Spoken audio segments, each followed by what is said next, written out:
Hello and happy Tuesday. I hope you had a great Memorial Day weekend. If you are listening now, then, after then, and thank you for all of the emails that you have sent me over the past week about the new format changes, as well as so many new subscribers and others editing their pledge upward. I was so terrified of getting rid of the news and thinking that people would be so upset and start canceling their subscriptions. Boy, was I wrong. I couldn't have been wronger, as a matter of fact. Is that a word? So many of you reached out and said they're happier without it. It was so depressing. They didn't need to know it, and everything I said about it was right. So thank you very much. I'm very excited about all of the new things I'll be doing with the show. I'll be unfolding them over the next, I think, pretty much the summer. So keep those ideas coming. But we will be consistent with two great guests pretty much every day of the week, where we learn about the world, the problems, our problems, how to solve them, and how to journey through life with less suffering and more joy and purpose and, yes, community. Which brings me to today's guest, because joining me today, I sat down with Wajahat Ali on Friday right before the long weekend, and the Thursday before that night, the Hangout, we welcomed Ryan Busse to the subscriber Hangout, the author of Gunfight, former gun manufacturing executive. Ryan Busse, who's been all over the cable news and more, he joined us and took questions from listeners at the Hangout. We took like 5 questions, had about a half-hour conversation. It was really great, and I think that you're going to love that format. I've done it a couple times before, but now with more time, because I'm not selling you the bullshit news drip every day, I'll be able to do a lot more of these types of Hangouts with listener subscribers. So if you're not a subscriber, sign up now, standupwithpete.com, and you can join us and ask questions to our great guests and have the same access, or almost the same access, as I do to them. Okay, so 2 quick things I wanted to mention that are in the news. One thing that continues to kind of be undercovered. Maybe you're still paying attention to it, maybe you're not, but I thought maybe I would do this like once a week, a kind of COVID update, state of the virus. The New York Times puts it together pretty well on the Sunday Times. They say the United States averaging about 110,000 new cases each day, a roughly 30% increase over the last 2 weeks. Since many cases are going unaccounted in official reports, the true toll is probably a lot higher than these figures, they say. Daily case reports are 4 times as high as they were in early April, but still much fewer than numbers seen in January. Hospitalizations also increasing, though they remain well below the peak during winter. About 25,000 people are hospitalized with the virus nationwide. In the Northeast, conditions appear to be stabilizing, though still high. Case rates have started to level off or decline in New Jersey, New York, and Rhode Island. Puerto Rico's rate of new infections is the country's highest. Infections and hospitalizations are increasing quickly across much of the South and Southwest. Average daily case reports have more than doubled in the past 2 weeks in Arizona, South Carolina, and West Virginia. And about 360 new deaths are announced each day. That is the state of the virus as put together by the New York Times. So I just wanted to mention that to give you a kind of perspective as to where we're at, the contours of the virus as it affects our country right now, if you're listening and a citizen of United States of America. I know Carlo is listening because he sent me a really nice email over the weekend about how much he listens, that he ran out of podcast and had to try to find something on Monday when I didn't post because it's our Memorial Day, but not for Carlo in Canada, but he couldn't really find anything great. So here he is back with me, and I'm so happy to have you, buddy. Thank you very, very much. And for your ideas for the show, as always, as well. Yeah, he wrote in the email, stand-up is special. There have only been about 4 or 5 interviews all year that I didn't devour and want more of. And I always ended up smarter than when I started. That's why I subscribe. Thank you for subscribing, Carlo. Thank you so much for that really wonderful email and your idea.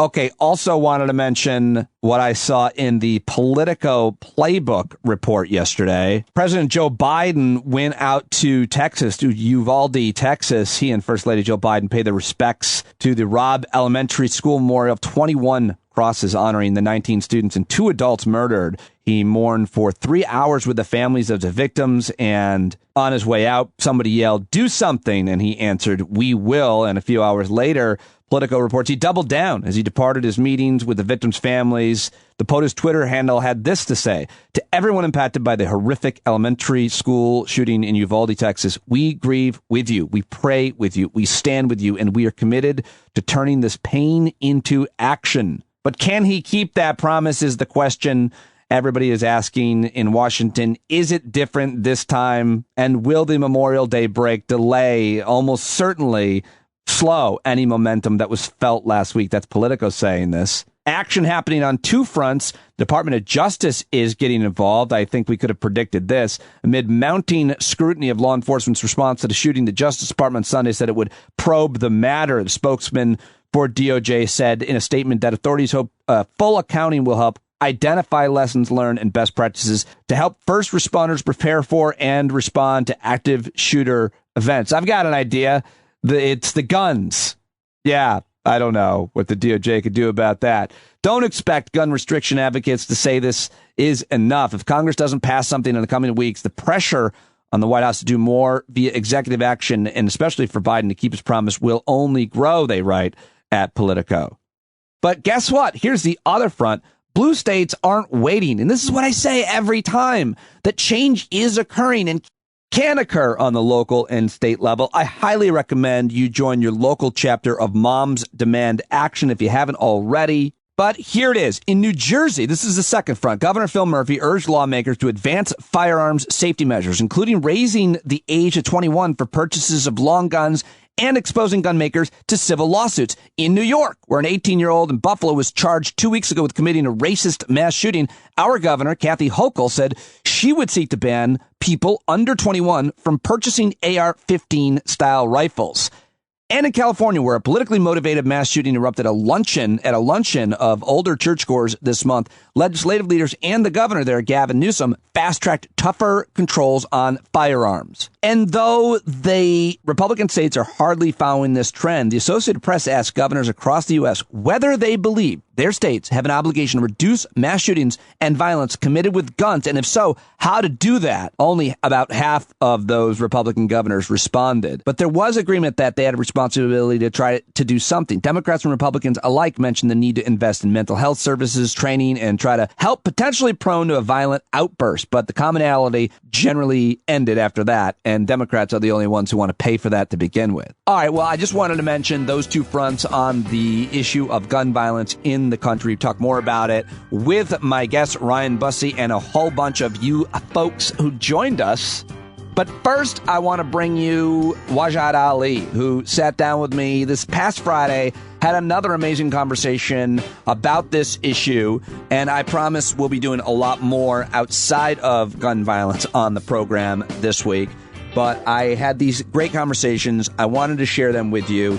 You know, Wajahat Ali's a columnist now at the Daily Beast, the author of Go Back to Where You Came From, and other helpful recommendations on how to become American. If you haven't bought it yet, get it now. Follow him on Twitter, and I think you're going to really love our conversation. As always, one of our favorites. Let's go, Waj. Oh, I get very excited, and I'm so happy to see my friend Wajahat Ali joins me now. It's great to see you. Are you a Memorial Day weekend planner? Do you have plans? I plan nothing. But my wife has informed me that we're going somewhere, and I said, where? She says, don't worry about it. So she took care of the plans, and apparently we're driving somewhere 2 hours away with the kids and going to relax somewhere over the weekend. That's what happens when you've been married almost 10 years. Your wife says, we're going somewhere. That's great that she plans it, and that as long as you don't complain. I made that mistake once. Like I took you don't complain. You just have to say yes, and you have to drive. Fine. Done. Deal. I make that deal. And I'm like, are you planning everything? She said, yes. I'm like, great. It's great. Good for you to have that in your marriage. So you're just going to go along. You're going to have a great time, and you'll do a couple days somewhere, maybe? It's like close by. Like she found something like 2 hours away at some like resort for the kids. And, and then apparently I just have to go there. And then the funny thing is I'm like this old man where anytime we have to go anywhere, I'm like, Meh. I think that's my first response is just like this guttural sound of, Meh. And I say no. And then my wife always says, and I always forget, that apparently I'm the one who's like the most relaxed anywhere we go. I come back like a refreshed man and I have the most fun. Then each and every single time she goes, we should go somewhere. I'm like, let's stay home. Isn't the home sweet? Let's stay home and watch TV. And she goes, God, what's wrong with you? You're the one who had the most fun last time. Why do you think you don't learn the lesson after you do it? It's old man tendencies. Like your bones feel very comfortable in like your lazy boy chair. You like your ass groove. You like the routine. You like the comfort of your desk. You like. I think that the lure of sleep like it's like a siren that beckons you. And then even at your home, like you don't get any sleep when you have young kids. You have 2 daughters. You remember how it was when they were young. So, but then when you go out with your kids and you're having fun, you're like, hey, this was an experience. This was an adventure. Well, great. I'm so happy to hear that you're going to do that. I wonder what, if you're not, probably mostly with your kids at their ages right now, I wonder what you do on a kind of a weekend getaway like that. Do you have a book? I'd be a derelict parent where my young kids would be fending for themselves. Well, you don't drink. I mean, like, what are you doing during the time? Do you have any time for yourself? Do you sit down with a book at the indoor water pool? Man. So this is interesting. I don't know what you do once the kids fall asleep. I'm a night owl. I've always been a night owl. And I'm also an only child. So I was thinking about this recently. I think only children in particular, it's not that we're selfish. We're not selfish. I think we get used to space. We need space and time. And so once everyone sleeps, I have like this magic hour for 2-3 hours. And that's where I just do whatever. Like I write, I read books. Sometimes I read comic books. That's where I can watch a Netflix show. Sometimes I build a Lego set. But I need that time every day. Yeah. I need like 2 hours. No matter how tired I am, I need 2 hours where it's just me for myself. Great. But I guess if you're writing, you're kind of working. But I'm that's always fine. but you and me are always working, right? Nonstop for sure. But like our schedule is not 9 to 5. Our schedule is like whenever we can find time. Yeah. We just like sit down, and plug in. Which is not healthy. I've been asking everybody this question this week because I made a major format change in my show to not do a news segment anymore, or do a much briefer one, because I was doing this half an hour in depth, every news story, sound. It was taking me 6 hours. It was literally destroying my life. Too much time, man. Yeah. So my question to you is, and I also felt bad because I knew that I was selling something I didn't believe in to try to get people to subscribe, which was addict you to the news. Here's my version of it. But the truth, I knew you didn't need it. I knew it was making your life as bad as it's making mine. And so what should a healthy media diet be, even for someone, for a news junkie? There's a reason we use the word junkie, right? Like, it's not good for you to be plugged in all day, every day. What are your thoughts on that? No, I agree. Someone had asked me this last year, and there was just, they're like, listen, this was actually a year and a half ago when Trump was in president. And they're like, I doom scroll because I care and I'm worried about the nation. But it's like the zone is flooded with shit, to quote Bannon. And I'm overwhelmed and it's not good for my health. But at the same time, if I don't read up, I feel like I'm missing out. So I said, listen, and I was talking to someone about just yesterday in the aftermath of these school shootings. Just the advice I was giving is, it is okay for you to every single day take very deliberate breaks and invest in activities that give you joy. And I've said this before on the show, and I've said this before for the past couple of years. I have some lived experience in enduring chaos. I think every single day, like almost like exercising, right? Like you made the intention to exercise. You made the intention to be healthy, Pete. With that intention and that specific intentionality, just be like, I'm going to take a pause. I'm going to take a break. I'm going to hit pause on this, and I'm going to invest in something that gives me happiness. So maybe like my wife likes Grey's Anatomy. I have never seen a show, but she sits there and watches Grey's Anatomy. She gets into her zone. Like gardening, playing with your dog, playing with your kids. Do something like that. Or in the same vein, like with us, we don't have to talk about news all the time. Like we could talk about family. We could talk about sports. We could talk about our kids. We could talk about food. Like there's more to life than just the news, which intersects with the news, because if we're just overwhelmed with chaos, it does have an effect on our psyche, our emotional health, our spiritual health. And then we're not useful.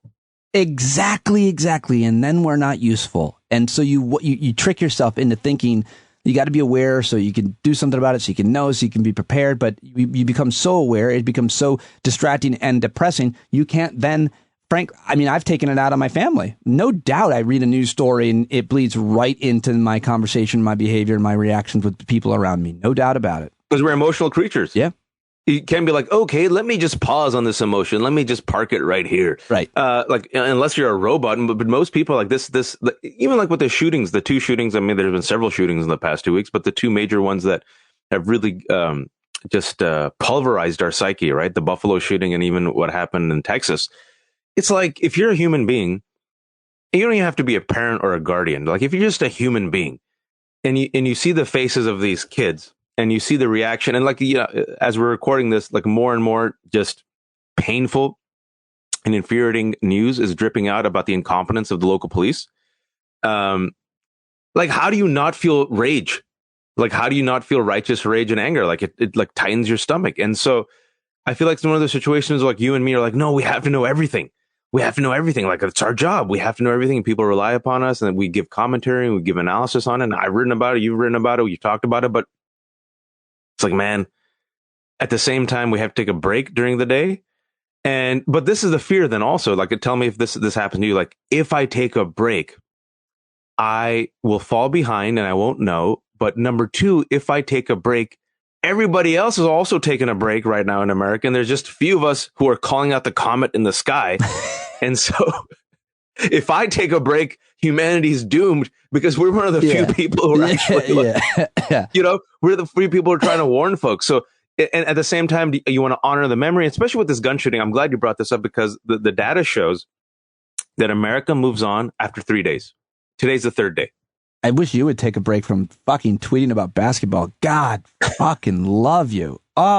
It's just, I went through your tweets today to prepare for this interview, and it's just like, there's gotta be a function on the end. It's only during the basketball games. It was you're game doing 5. it for I remember you tweeted about it, and apparently a lot of people liked it and were fine with it, which was shocking. But who are they? Who are these people that care about all these other things that you mostly talk about? And then also specifically the Golden State Warriors, who I only know about because of your rotten nighttime playoff timeline. Ugh. It's the thing is, I think most people are like, we will tolerate this excess. So the people who just come in for the politics are like, oh God, he's like either the Warriors or the Niners are playing. I'm like, fine. And they'll just tolerate me. Some people just mute me during the playoffs and finals. And other folks are like, oh, I don't have to, David Rothkopf is like, I don't have to watch the NBA games. I just read your tweets. Oh, is that right? And he goes, once it's the second half and it's exciting from your tweets, then I turn on. By the way, fucking love that guy. He's been on a lot lately, and he's great, man. Really he's great. A guy who, like, what I like about David? David and his whole family, very bright, great droll sense of humor. But he's a guy you could talk about, like, change. Like, he was this neoliberal Clinton guy, and he has realized in his older age now the excesses and the sins, right, the mistakes of that period. And now he's like, okay, we need reform. Like I lived through it. I was partly responsible for it. That was our intention at that time, but that didn't work. So this is a problem, and this is the solution. And I remember we first met, I think, when you and I were at Aspen a couple of years ago. Him, Julia Yaffe, Petraeus, and one other dude were on a panel, and Petraeus was angling for a job in the Trump administration. I don't know if you remember that. And there was another dude who was angling for a job. And so Julia and David were the only ones calling out the threat of Trumpism in 2017 on that panel, as Petraeus was angling for a job. And right there and then, I'm like, all right, at least David knows what's up. And he's been calling it out for like 5 years. Did you just say something nice about David Petraeus? No, I did not. I told you the David Petraeus story, right? Maybe, but it's worth telling again, I bet. Okay, so we're at Aspen that same year. We see Petraeus like wandering aimlessly around, looking for like some booth. Did you ever remember the story? And then my friend Haris, who's at DHS, he's Afghan. He goes, "Oh, it's Petraeus. Maybe I should go meet him at DHS." I'm like, "Sure." And like my superhero power, I don't know if I've shared this, is I can go talk to anyone. Like, if suppose you're overwhelmed, you see Michael Jordan, you're like, "Wow, it's just Michael Jordan. I don't know what to do." I'm like, "Michael, let's go talk to him." And like I just go act like, and like they're so overwhelmed by my endearingness and my weirdness that they just kind of like their defenses fall. And I'm like, "Michael, here's my friend Pete." And they're like, "Oh, okay." I'm really good. I'm a great wingman if you ever want to meet a celebrity. Like, I just apparently have verbal diarrhea and no shame. And I'll just be your awesome goose who hopefully does not die in the cockpit. So I go to Petraeus and I'm like, "This is my friend Haris. And, he really wanted to meet you. DHS, I do a great job." Petraeus listens. His neck is craning back and forth between me and Haris. And then he stops. He goes, "Where is your family from?" And I say, "Pakistan." He goes, "Pakistan. I miss it. I was there for a long time." Right. They had the most melodious accent. Can you do the accent? And then Haris, who thought this was hilarious, starts like just, just gets in on it. He goes, Wajahat does an amazing accent. Wajahat, you could do the accent. And I'm like, I don't know if I want to. He's like, do the accent. And so then I did the accent, but I kind of mocked U.S. foreign policy. And then Petraeus smiles with a big white smile, eyes not blinking. He cranes his neck towards Harris. And you are from where? And I said, he's from Afghanistan. Ah, can you do the accent? And I'm like, Harris does the best Afghan accent. He's actually a refugee who came to this country. And Harris is like, I haven't gone. I don't speak. I'm like, you speak beautiful. And he's like, I have to go now. And then we kind of thought it was hilarious. And then afterwards we told everyone at Aspen and they're like horrified. They look like you right now, like just shocked. They're like, wow, oh my God, Petraeus made you do a minstrel show. That's David Petraeus. General Petraeus, ladies and gentlemen, at Aspen. These are brilliant leaders of America.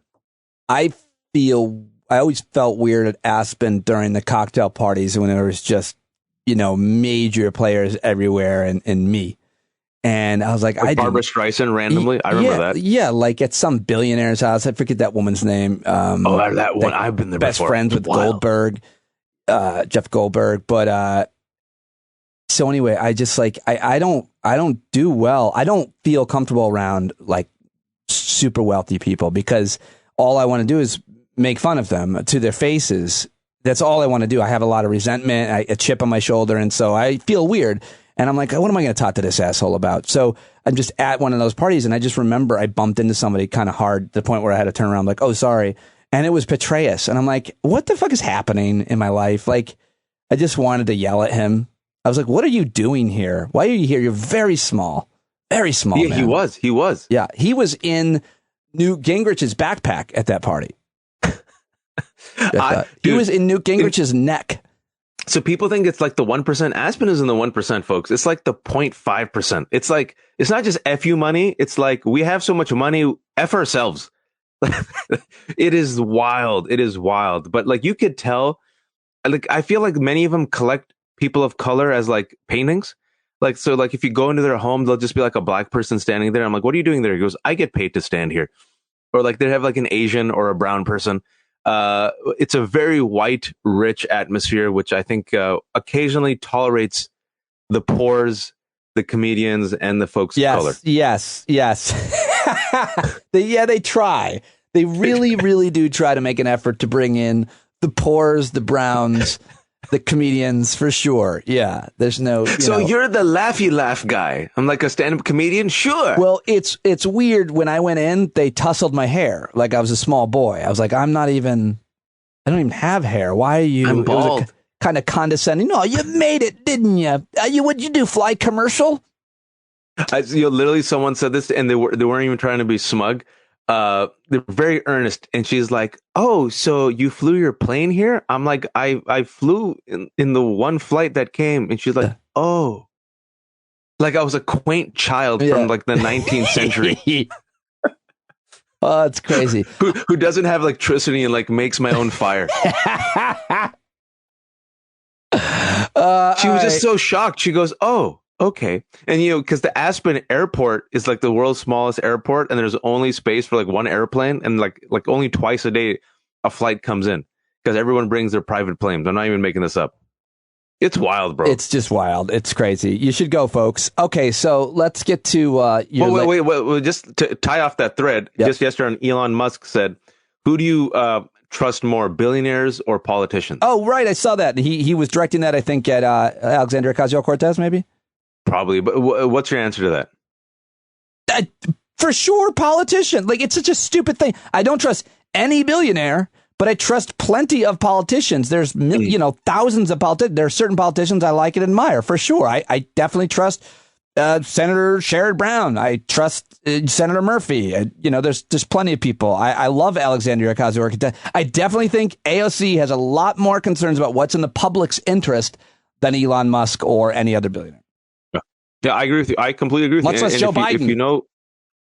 And if you know, like the color that rules America, it's the color green, and it's the billionaires and their money that go to certain politicians and organizations that implement policies that make it tough for the rest of us listening to the show to live a fair, equitable life. Yes, I'm indeed. with you. Well, the other thing is, I'm sure we've talked about this, the whole issue with billionaires being able to decide how money gets distributed in terms of their charitable contributions. Everybody's like, oh, look how but they give to charity. Yeah, they give billions of charity or hundreds of millions, whatever it is, to charity.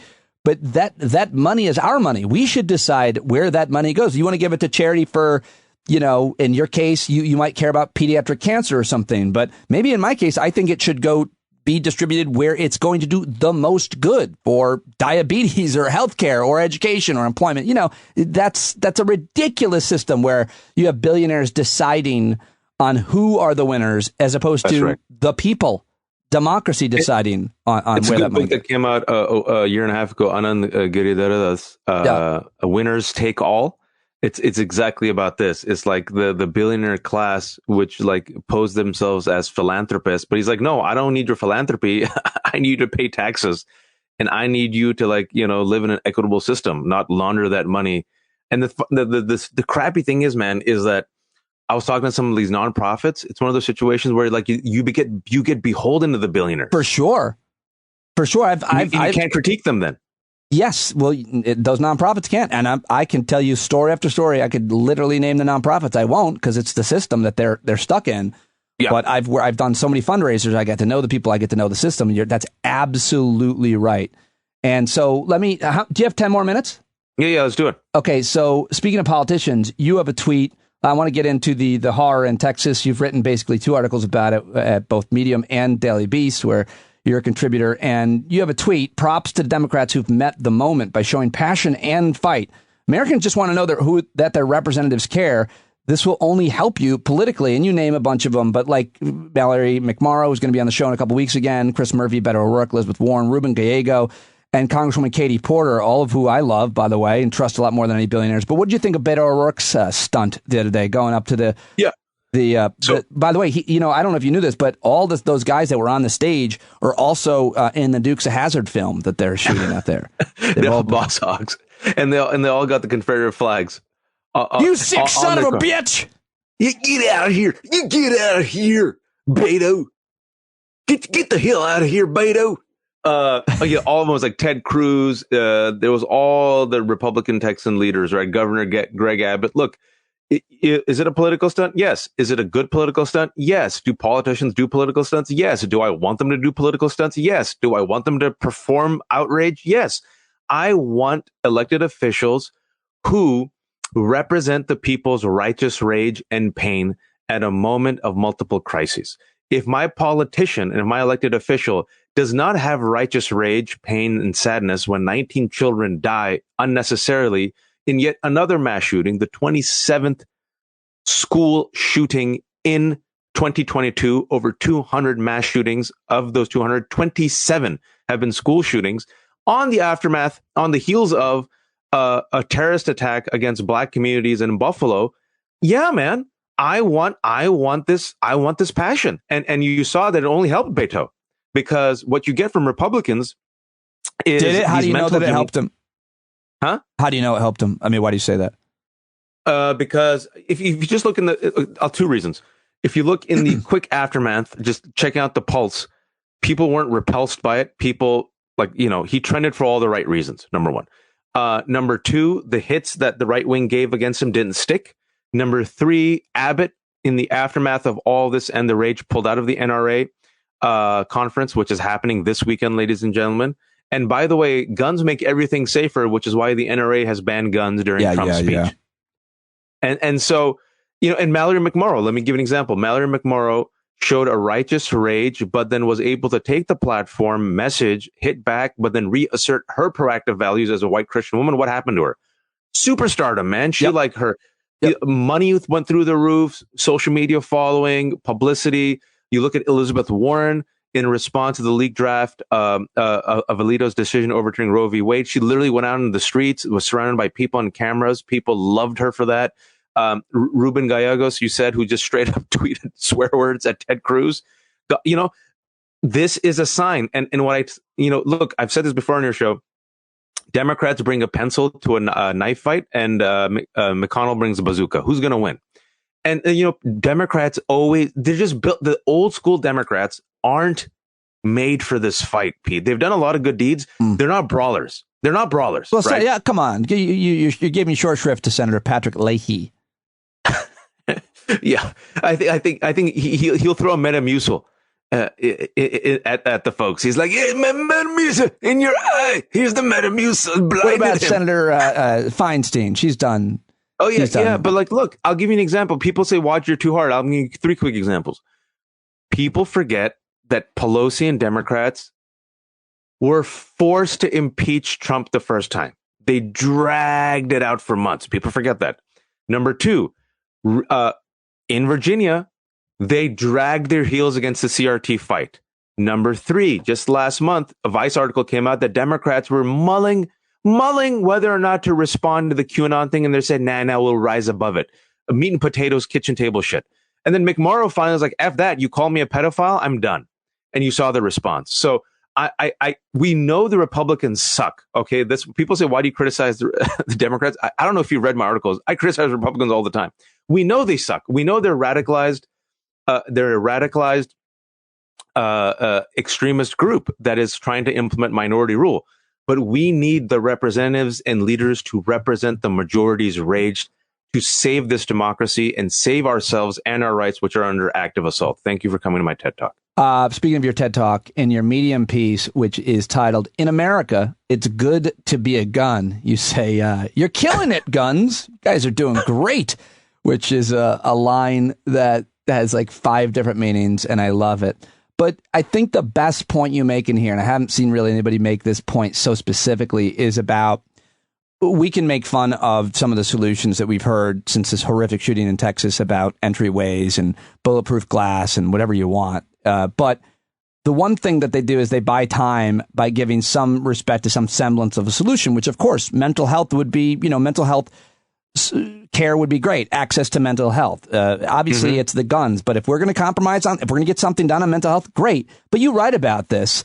And specific in terms of the governor of Texas talking about what we need to do for mental health. He says, you write, that Texas needs to do a better job with mental health. And then you write, his statement begs the question, what are Republicans doing to address the problem? Governor Abbott believes in slashing $211 million from departments that oversee mental health programs. You say that's what he did in April, which explains why Texas is ranked dead last in all the states for access to mental health care. And then you go on. All the states and D.C. So even D.C. is ahead of Texas. You write, if Republicans truly care about solving mass shootings and investing in the health of children, then why did 192 Republicans vote last week against providing $28 million to the FDA to help the baby formula shortage? Why did they vote against providing COVID relief to millions of American families during an ongoing epidemic? Why did they vote against the child tax credit, which briefly lifted millions of children out of poverty? Why are they so committed to killing Obamacare and replacing it with nothing? Why did they block Medicaid expansion in their states? Which, by the way, that's the most important point you make in this series of points, because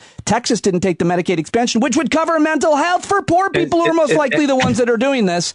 And finally, why are they adamantly opposed to President Biden's Build Back Better plan, which would provide universal pre-K, better access to healthcare coverage, and invest in affordable housing? So well said. Such important points in that piece. And that's the stuff. I mean, they can't say that they want to invest in mental health and then not invest in mental health. That's where, Pete, I get frustrated is that, look, I guess it's part of our job, but I'm not a reporter right now. I'm not a journalist with the show. This is a job of journalists and Democrats. Like, so mental health's the issue, not guns? Okay, let me take you at your word for it. What are you doing to help mental health? And then when they say, well, we did this, you bring the receipts and you ask them on air. You ask them, right? Like, I don't know if you saw that clip.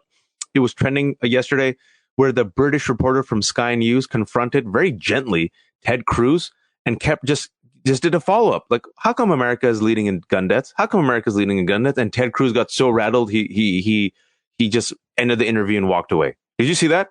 Yeah, it was amazing. It was, I think, a foreign reporter. Yeah, a British reporter from Sky. And it's simple stuff. He just literally just did some follow-ups. And so it's one of those situations where I get so frustrated because Democrats and pretty much nearly every single institution in America always bends the knee and caves to the bad faith actions of this increasingly radicalized and weaponized right-wing group. And the rest of us, and going back to your original question, the rest of us have this righteous rage, and we need individuals who allegedly represent us to communicate it. and instead the majority of institutions bend the knee. You know, that's what, and like we bend the knee at what cost, man? We do both sides at what cost? The cost of 19 dead children. The killer. It's just, it is literally killer. The Daily Beast piece is pretty provocative. This, by the way, came out on the night of the shooting. Yeah, I just wrote it in an hour. Did you really? I was wondering about that. The Texas shooting, it's titled, "The Texas Shooting is More Proof the U.S. Hates Its Own Children." And I was like, I kind of was like, all right, Waj, or whoever wrote that headline, calm the hell down. And then you made the case. I really was like, now that I make the case, I threw the gauntlet down. I'm like, prove me wrong. I said, prove me wrong. I was like, this is too hyperbolic, but you know, it's the Beast. Waj is a pretty, bold guy. And then you made the point by point. What do you want to say about that? Yeah, I mean, prove to me that this country that is allegedly pro-life loves its kids. And if you can make the case, let me retort. We're the only industrialized country that doesn't offer paid parental leave. If you're lucky, if the mom is lucky enough to survive during the birth, because we're also one of the highest the countries with the highest levels of maternal mortality rate. Guess what? Your parents have to go. You parents have to go work. So there's no subsidized childcare. Awesome. Now, if you're lucky enough to be old enough to go to school, apparently now what we tell you is, all right, kid, wear your sneakers, lace up, stretch, eat some fiber, and avoid school shootings, right? You're going to be target practice. Oh, by the way, the public school that you're going to, which, by the way, educate 90% of Americans, are now being systematically defunded and dismantled by Republicans, because that's been their agenda since the 1954 Brown versus Board of Education. Oh, and also, you're not going to have healthcare. And also, by the way, we're not going to fund the child tax credit, which lifted millions of kids briefly out of poverty. Then we're going to tell you to pull yourself up from your bootstraps and work hard, but we're going to make college absolutely unaffordable. But if you go to college, you're going to be saddled with student debt, which we won't take care of. And then you're going to enter a job market where you're not going to get basically any help whatsoever. So prove to me that this country that is allegedly pro-life invests in their children, because I judge people by their actions and their behavior, and I judge a country by its investments. And I have seen that during a pandemic, we invested $800 billion in the military industrial complex, gave them more money than they actually wanted, but we have not invested in our kids. So prove to me that we love our kids, Pete.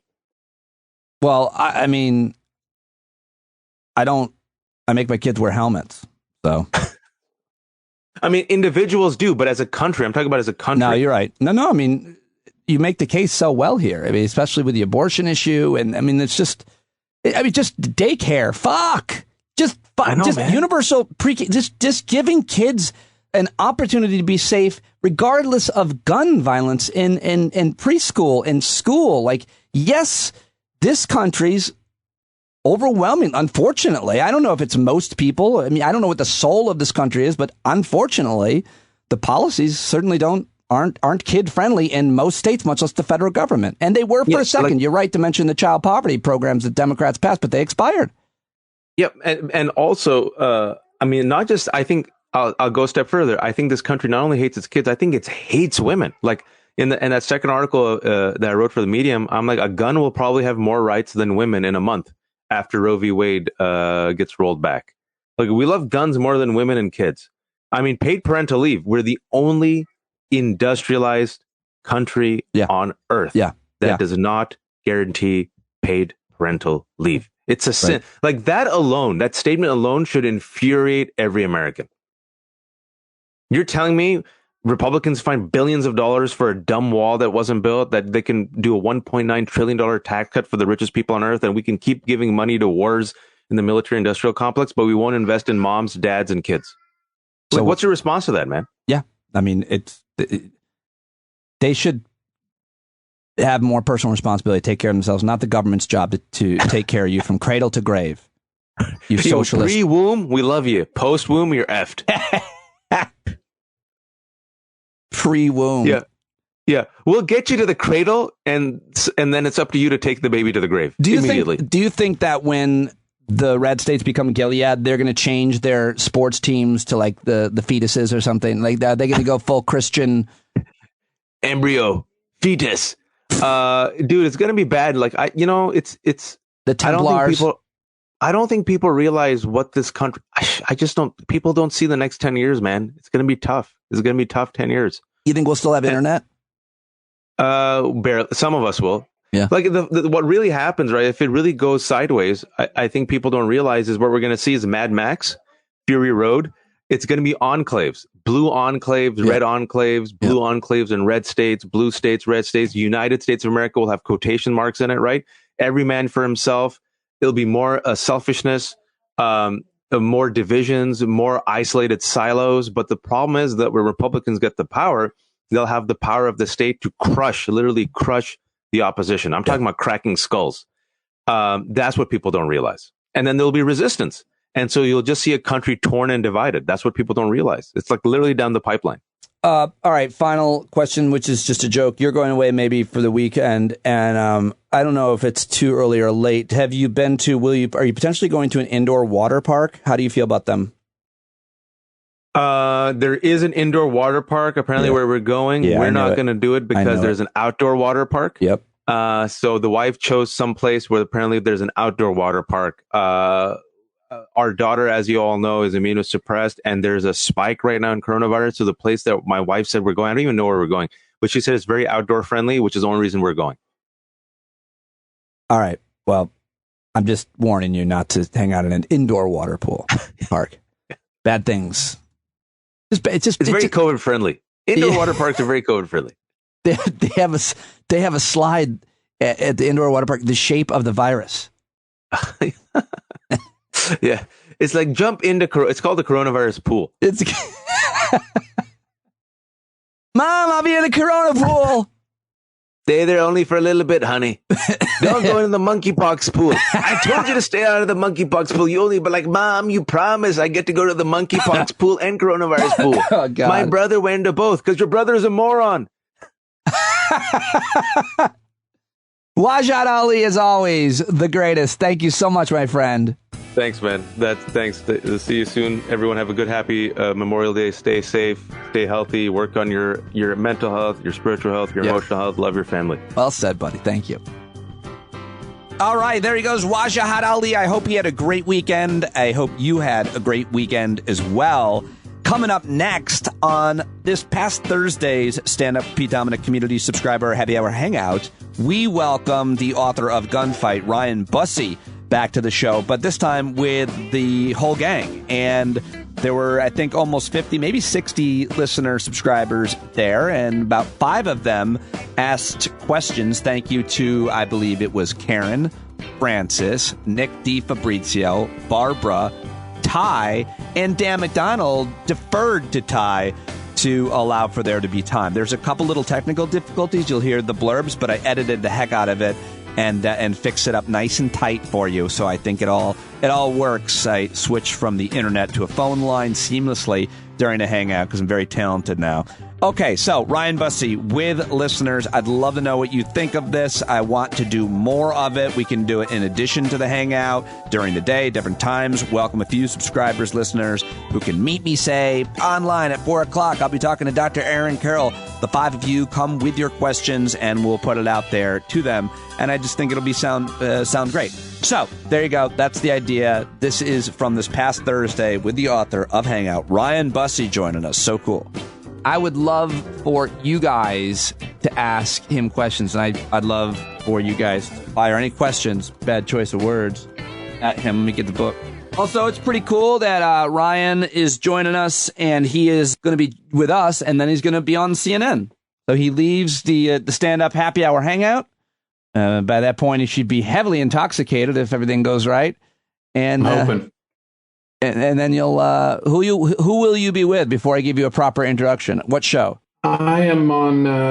It's a good question, Pete, because I now have like 6 hits over the next like 5 hours or 10 hours. I can't remember who I'm with. Oh wow! Okay, so whoever's on in an hour and a half. Well, that's great, and I'm psyched to have you here. And in case anybody hasn't heard Ryan on the show, and he's also a longtime listener of the show, which is he's always very generous to me about the show and what it's meant to him. And his new book is Gunfight: My Battle Against the Industry That Radicalized America. And we're really happy to have him popping in with us. And of course, having joined the show before. So just maybe put the hands up. Zoom won't allow all these people to. But Ryan, thank you very much for hanging out. And I hope that you don't mind my friends asking you a few questions. No, like I said, man, I love being with you. So it's great to be here. I have said this on a few other interviews I've done, or just I wish we didn't have these circumstances, but I'm glad to be here and want to help spread knowledge. And so maybe we can get out of some of this shit, you know? Yeah, maybe just to soften the opening a little more, one more compliment for me, and then we'll get going. Yeah, actually, it's true. I say it every time, but I listen to. I've said this on a couple occasions when Pete and I chatted on his podcast, but I used to go to work at a firearms company, and I would listen to Pete in the morning as I drove in, and I'd often drive around the block or drive around town for another 15 or 20 minutes because he would have some great guest and the conversation would be awesome. And I would, unlike other shows, I would actually be learning something and occasionally laughing. And so, yeah, it was honestly pretty formative in my political evolution. So I appreciate it. Thank you for that those kind words, Ryan. I thought you were just going to say something about my face, but no, that's later. Yep. All right. Well, we're really happy to have you here. And I want to, if anybody has any questions, either hand raise or hand raise button will work. And then just turn your mics off, and we'll keep Ryan for like 15 minutes, and then we'll do terrible things. So if Pete knows, I'll answer any question you have, or I'll try to. If you're curious, and a lot of people are, about how it is that we ended up here, what goes on in the firearms industry, any of the stuff that you've ever wanted to know, now is the time to ask. I'll be happy to try to put some light on it. Awesome. Thank you for that, and thank you for everything you're doing. It's great to see you out there talking and being invited. Last night I saw him on Chris Hayes on MSNBC. It was a really great interview. You're doing a very good job at explaining things no matter what questions people are asking. So let me just ask you, and then I'll turn it over to Francis first. What you've seen in the coverage from Texas and what you've heard about it, anything jump out at you in terms of the developments over the last couple of days that you just want to generally comment on before we get specific? Well, there's a few things. One, first off, he's 18 and he bought an AR-15. Have to be 21 in Texas to buy a pistol. I think this is pretty illustrative of how effed up our national gun laws are. That's that system is a holdover from 100 years ago to about 15 years ago, when long guns, meaning shotguns, rifles, they were generally hunting guns and target guns and things like that. So younger people could buy them. Handguns were considered to be the things that criminals might use, or the dangerous things. So you had to be older to buy them. So you have to be 21 to buy a handgun. You can be 18 in most states when you buy a rifle. And now we have this incredible explosion and evolution over the last 15 years of the AR-15 and all the militarization. And now the AR-15, which is a long gun, is a rifle, is now the most lethal thing, but it's what the youngest kids can buy. And so right there, I guess, is what is a lot of proof about how our laws, state and national, have not kept up with the evolution of the gun industry. Also, he bought a $2,000 AR-15, the Daniel Defense gun. Marty Daniel, who owns that company, is I don't like him very much. And most of you probably wouldn't either. And he's loud and bombastic and has done some really incendiary marketing things, including on the day of the shooting, he had a post up of a toddler with an AR-15 in his lap and a Bible verse about how it was ordained by God. So those are a couple developments. Always have a ton of questions, but the Hangouts for everybody else to ask. Thanks, Ryan. You're breaking up a little bit, your connection, but mostly good. Francis. I'm here. Oh, there she is. She moved on my Zoom. It's annoying. You were upper left and then you moved. Okay, Francis, for Ryan. Yeah. So one of the questions that I've been struggling with is, why do politicians not put more focus on the lobbyists as being the ones that are kind of running everything? So if you're not in their pocket, should that not be where attention is put when things like this are happening? Or is there really just some kind of mafia type thing where people are quiet about it because they're afraid? Yeah, they're afraid. And they're afraid. Much of what goes on the way the firearms industry is run, if you think about the way Trumpish right-wing Republican politics are run, that's very similar, because that's the same exact system. And I make the assertion in my book that Trump basically adopted the system developed by the NRA.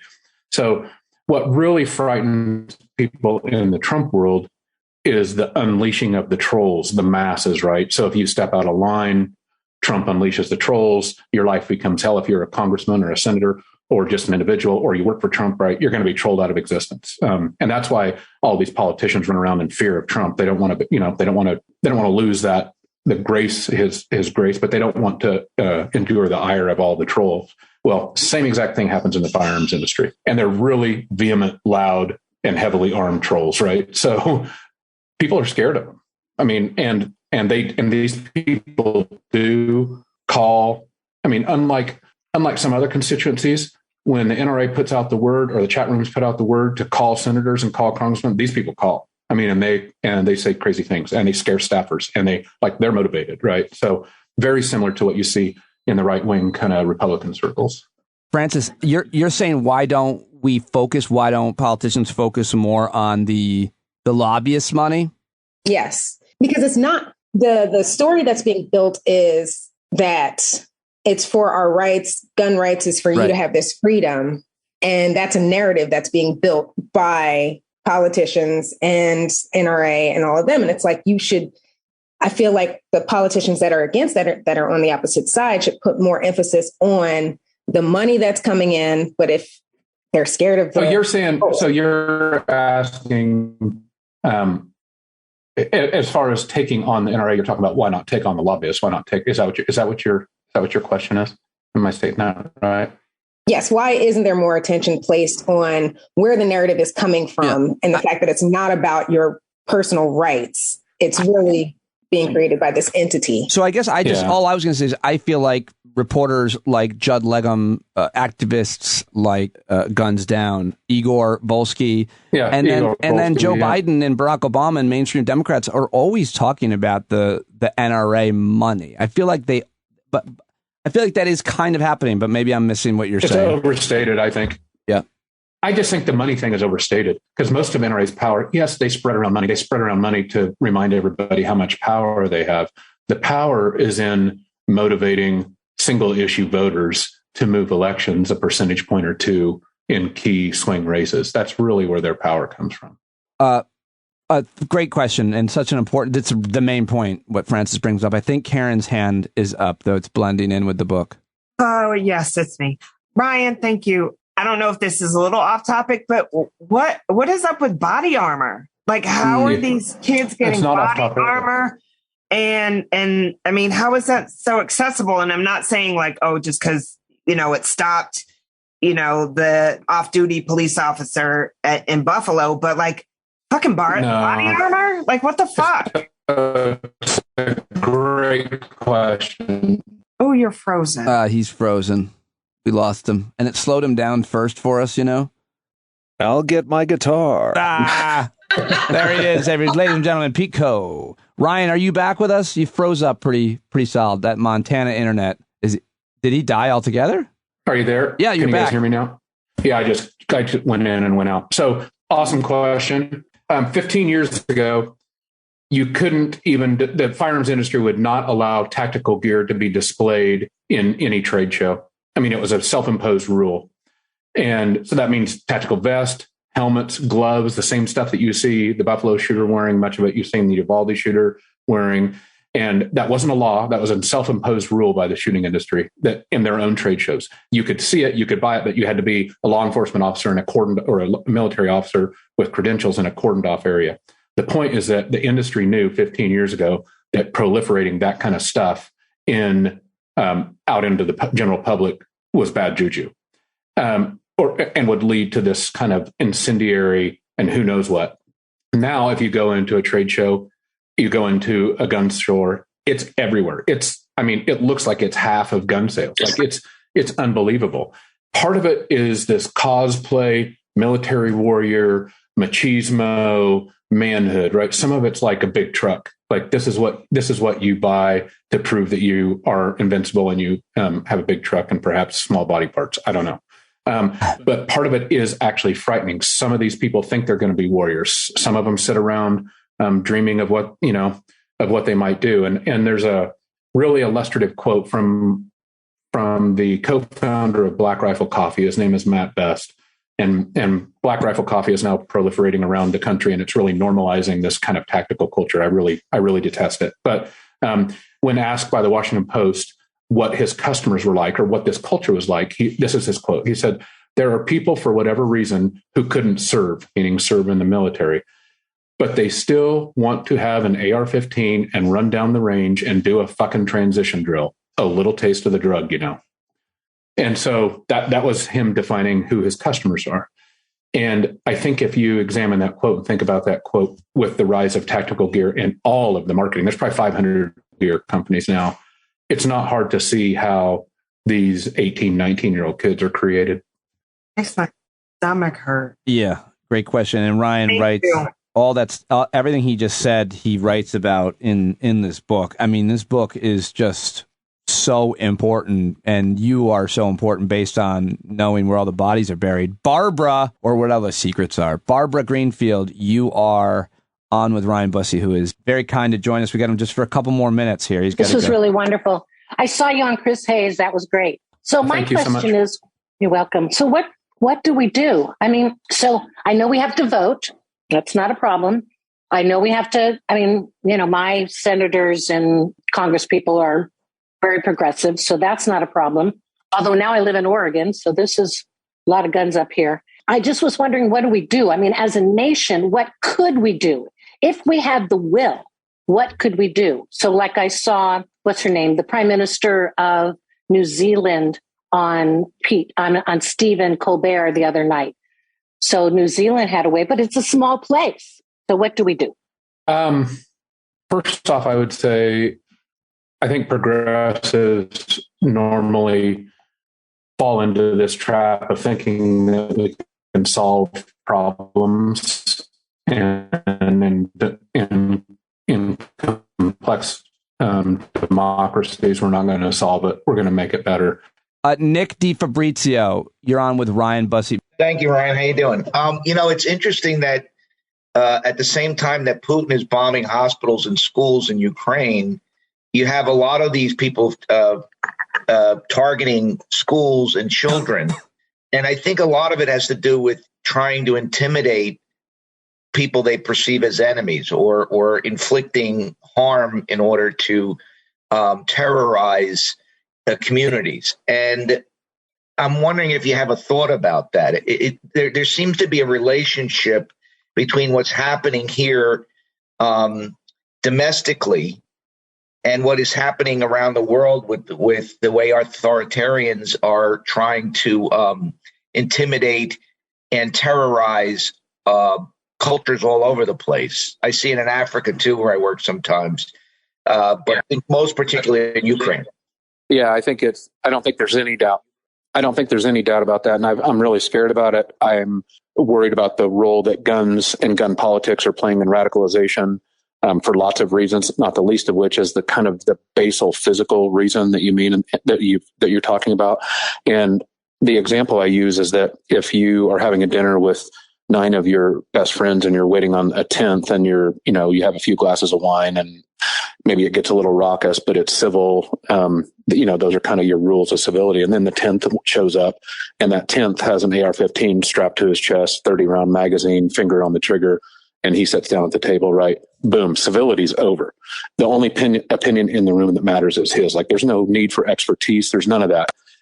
And I think that is sort of illustrative on how guns and open carry and armed intimidation are used to usurp sort of democratic principles. It just rips apart the civility and the normal bonds and norms. And if you magnify that into groups and militias and everything else, like there's no need to go through electoral processes, right? Like guns they just give you this credence if you're that 10th in the room, like all of a sudden you're the big man on campus. And that's very appealing to the authoritarian kind of totalitarian mindset. That's how Yeah, that's what happened in Rwanda when the Hutu did that to the Tutsi. They started arming themselves first and used that to intimidate before they committed genocide. Exactly. And I think that's why you see, like, I live in the West. I live in Montana, and you never see a Trump rally or these kind of MAGA, and we still have it, this kind of MAGA drive around towns, intimidate people. You never see it where some of them aren't armed, or they don't have a bunch of gun stickers all over their trucks, or they're sending the message, right? They're in charge, and guns put them in charge. Let me go to a great question. Obviously, Nick, I think Dan was up. I'm gonna defer to my friend Ty, who's got more credibility on this issue than I do. Go ahead, Ty. Oh, look at that! Wow, you don't see that very much. If there's time, I'll take it. How about it? What do we have for him, Karen? Vicky's not here for that magnanimous effort and gesture. What do we have for Dan? Listerine ready tabs that are also whitening, because I believe that in the realm of cleanliness, we can also have clean teeth. Wow, that's very cool. Is it effective against COVID? You're not trying to whiten something else. Oh, his soul. I mean, how much whiter can we get? Too white already. Yeah, exactly. Have you seen him? He looks like a goddamn leprechaun. Oh yeah, Ryan's still here. Ryan, this is how this is actually funny. I'm watching you guys, so I'm getting a kick out of this. This is how we behave when we don't have a guest. I apologize. Ty. I was going to say, man, a little alcohol mixed in here, and this is going to go south in a hurry. Oh, it always does. You just have to wait till about 10:15. This is great. Yeah. I just have a quick question on what is the relationship with manufacturers and the retailers? Is there an inside information that we may be brought to light to understand the relationship between manufacturers at the factories who make the guns, the parts, the ammo, and the retailers, whether it be big box stores like Bass Pro Cabela's, small mom and pop shops, and FFL dealers? Yeah. So the relationship, first off, there is an overarching mindset in the firearms industry that everybody is in it together because everybody is under attack. That has been pounded into the industry. It's like in the DNA of everybody. And so every retailer, every sales rep, every manufacturer, every wholesaler, when times get, even if they're competitive with one another, and even though like a manufacturer retailer relationship can be kind of competitive, right? You're trying to pull, power between the two in a typical sort of sales relationship.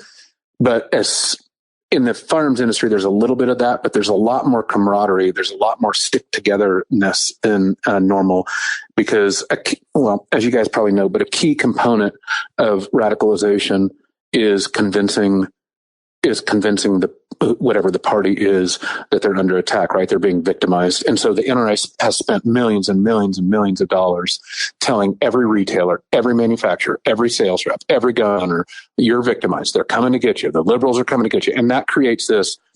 So when things get a little shitty, like they are right now for the firearms industry, everybody bands together. See, the liberals are coming to get them again. They're going to use the death of these kids. And so the retailers don't speak out. The sales reps don't speak out. The wholesalers don't, nobody speaks out. They're all in it together right after the shooting, I've been looking, because I'm a deer hunter, right? And I'm looking for an actual deer rifle, not a freaking AR-15. So normally they'll go on sale in the fall and the spring. And I'm like, why is this over $2,000 for something your grandpa used to use?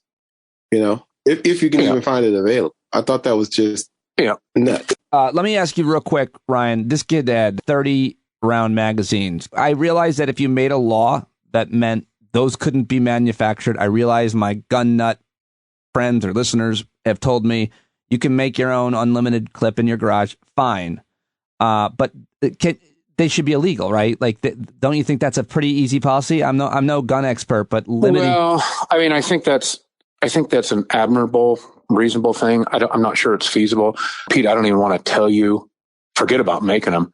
I mean, there's container folds of these things in circulation, in retailers. I mean, probably hundreds, thousands of containers of them. I don't know how you get them out of circulation. I mean, there are hundreds of thousands, millions of them. So I think it's admirable. I just don't know how achievable it is. And then finally, Phil, I think, had his hand up, and then we'll let you go, Ryan. Okay. Bill, are you there, Phil? Yeah. Yeah, Ryan, you were great. That was an amazing interview you did with Pete, and I sent it to a bunch of people, and they were really, really struck by everything you said. So you're really doing a hell of a service on the level of Wendell Potter with the insurance industry. I don't know if you know who that guy is, but I see you as kind of the gun guy doing the same thing Wendell Potter does. I am so white hot mad about this whole scene. I live just below you here in Wyoming. We might be crazier than you guys. And in wonderful Jackson Hole tourist Mecca, we have the longest running shootout in the country, where they do all this gunplay, and the tourists all crowd around by the hundreds and revel in the gunfight that is faked on the town square. And I'm going to write a letter to the editor here about stopping this silliness. And I'll take anybody's opinion, but I'm also going to say at the end, I can't help but want to say at the end, maybe we should change the venue from the town square to a school so it has a little more modern relevance. Is that a step too far? I just feel like I got to say something that shocks the living hell out of people. They're going to use your letter to the editor at the gunfight, and they're going to shoot the shit out of it. Yeah. Yeah, it's the way that this stuff is normalized and celebrated, and then trivialized. Then it's not. I mean, you think of an 18. I think of me at 18. Like I like to think I knew what was serious and what was important and what wasn't, but I'm pretty damn sure I didn't. And so when we as a culture spend our time trivializing this stuff and cosplaying it and faking it and celebrating and clapping, I mean, are we really shocked that some troubled 18-year-old kid does this? I mean, we pattern it for them. Ryan, thank you so much for joining us. You got to get over to CNN. What time is that? It's in about 25 minutes. Here's the round of applause. And thank you very much for all of everything that you're doing every day. And I'm really happy to have you in my life. All right, brother. Appreciate you. Good to be here. And thanks for everybody hosting me. Good questions. And thanks for trying to make the world better. Get back to it. Go get the book too, everybody. Gunfight. Thank you, Ryan. Thanks, Ryan. Okay. Bye. Thanks. All right. Bye-bye. Now it's time to pound each other. And then we're going to yell at each other too. And also we're going to give each other shit. All right, and that, ladies and gentlemen, is the end of today's episode of Stand Up. What did you think of that last segment in terms of should we be doing more of that? Should I be putting it on the podcast? I put a good edit into it to make sure it sounded okay, but that's no problem. I enjoy doing it, especially when I have you there. It's like the old show, a lot of people have said. We take callers. We can do that a lot more often. In addition to the Hangout, I can just have live guests and you can join me there. So if you like that, hearing those questions, hearing those other voices, please let me know. Email me standupwithpete@gmail.com if you have good ideas how to make it sound better technically, how to promote it. I'm open to all that. We are under construction here this summer, the show, and I'm very excited about all of the changes and ideas that I'll keep throwing you at you. And while we stay consistent with introducing you to new, brilliant voices, as well as bring on those you have become comfortable and reliable and trusting to. So I look forward to that, and thank you for listening today to this and to Wajahat Ali. As always, I will talk to you tomorrow here on Stand Up. Go get your friends' phones and subscribe to this show, and then tell them you've given them a gift. You guys are the best. I love you. Be the change you want to see in the world. Keep looking for answers as to how to make yourself better, how to control your reactions to people and things. That's my practice right now. And I will talk to you tomorrow. Bye-bye. John Carroll, take us away.